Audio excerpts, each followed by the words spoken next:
And in the beginning of that, profile, I had the crazy idea to say, all right, I don't know what the heck I'm going to say about these characters, so why don't I make that the basis of my profile? So the first minute or so is just me talking to the camera about how much I don't know what I'm going to say about these characters. And just getting that line of dialogue correct took me literally 100 tries. I might actually even post the bloopers from that session. I get so angry, I had my little pointer, I was whacking myself in the head with a pointer, I'm like, why can't I get this right? The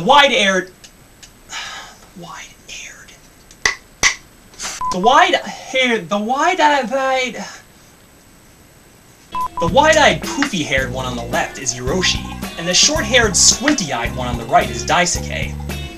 But and the funny thing about that is on that profile in particular, I finally got it right. I thought I finally got it right, and I went back and watched it, and I realized I said the wrong thing. Like, it sounded right when I said it, and when I listened to it the second time, it didn't sound correct at all. The question was this: what was the names of those two kids who always hung around Ranma at school? Oh, how I wish I knew now what I knew back then. That outtake is actually on the Daily Motion site. I actually left that in there, but I had to go back and redo it, which meant reliving that horror all over again. Oh, how I wish I knew back then what I know now. Yeah, I kind of get that problem too. Sometimes when I'm doing the narration on my moon figures, like I said, this. Oh no, it's supposed to say that.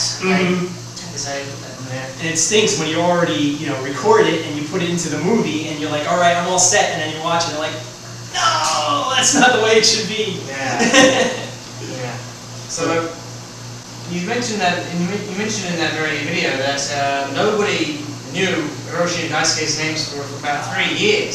So I guess the question is, how did you learn of those names? Well, in the very beginning, when I first started watching Ranma,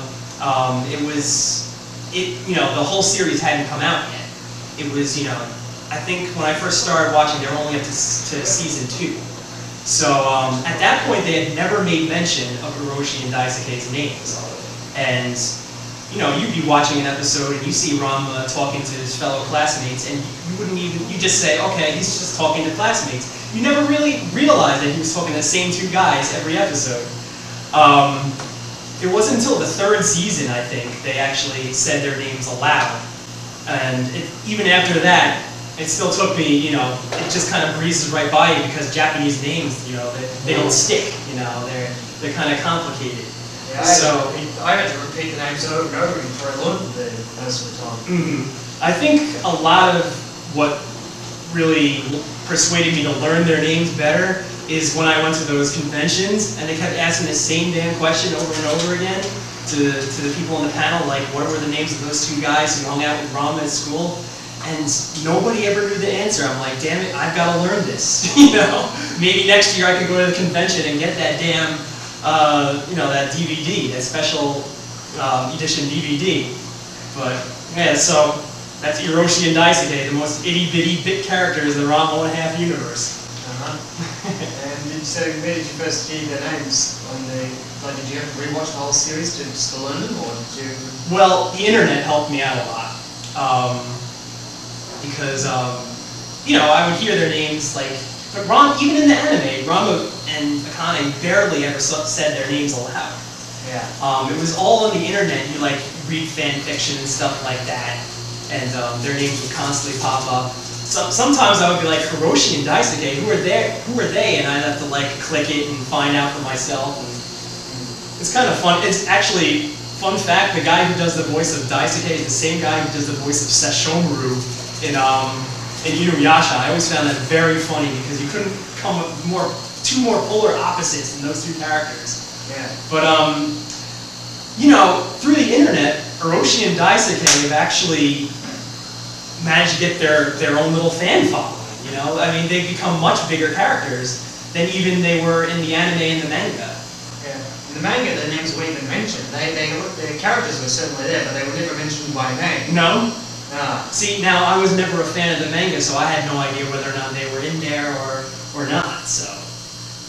Okay, well, so far you talked about Star Nintendo. Do you have any other profiles or top 10s underway that you can tell us about, or give us a bit of spoiler about, I guess? Well, let's see. The Dr. Tofu profile that I'm doing is going to be pretty much a rehash of the first go-around I did. And this is, you know, back when I was working with the VHSs. So a lot of that whole profile is intact in there at some point, but it's just all digitally cleaned up, remastered, you know, to make it sound more professional than it really is. So Nintendo, I plan on doing in the style of a Hollywood story, almost. I don't really know what I'm doing with Ranma Saotome yet. All I know is I'm going to do something special that involves live action.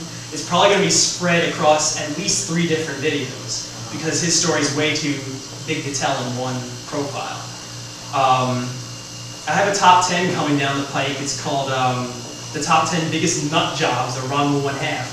And you know, it's just basically chronicles all the different psychos, and you people at home can take your guess of who number 1 might be. I actually, the thing that stinks about my top 10s is I went and I made that dumb top 10 Ranma moments profile, which pretty much eliminated a lot of the possibilities I could do for future profiles. Like, somebody requested me, why don't you do top 10 fights? I'm like, okay, well, obviously the showdown between Ukyo and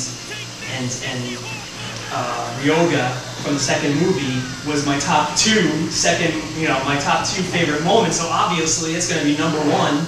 You know, and I thought, you know, a whole bunch of top 10s, they're all like that. You know, they all just pop up on that top 10 moments list. That was another thing about my latest top 10 anime storylines. I was reluctant to do that because I think my Ranma 1/2 moments ruined a lot of that. So, but I do have a couple ideas. Like, maybe even after I do the Ranma 1/2 or the Ranma Saotome profile, I was thinking of maybe doing one farewell project as like a gigantic month-long top 20 of my favorite characters in Ranma 1/2, and just, you know, barrel through them. And like every 5 or so, I would fire off like a really quick top 10, like top 10 favorite catchphrases or top 10 favorite cursed artifacts or something like that. Yeah. So yeah, so that's basically all I have in the works, at least in my noggin so far, but who knows what'll pop up in the future. And do you ever get any requests for top 10s as well as profiles? Oh yeah, tons. I've gotten, but like I said, they're mostly for the top 10s that I already ruined with that top 10 moments list. I wish I hadn't done that. I think top 10 fights, top 10 love scenes, top 10, I don't know, just pairings, and just like all sorts of things that were just ruined by that one top 10 that I put out. Alright, well, we all make mistakes the first time. That's how we learn from things. So, obviously there are a few characters that have never actually appeared in the anime, like some were actually exclusive to the manga, or they were exclusive to the video games, or whatever. Would you ever consider profiling for any of those guys once you run out of anime characters? The thing I've gotten so many profiles, I mean, so many requests to do like Herb and Lime, Mint, all these characters that I'm not too familiar with.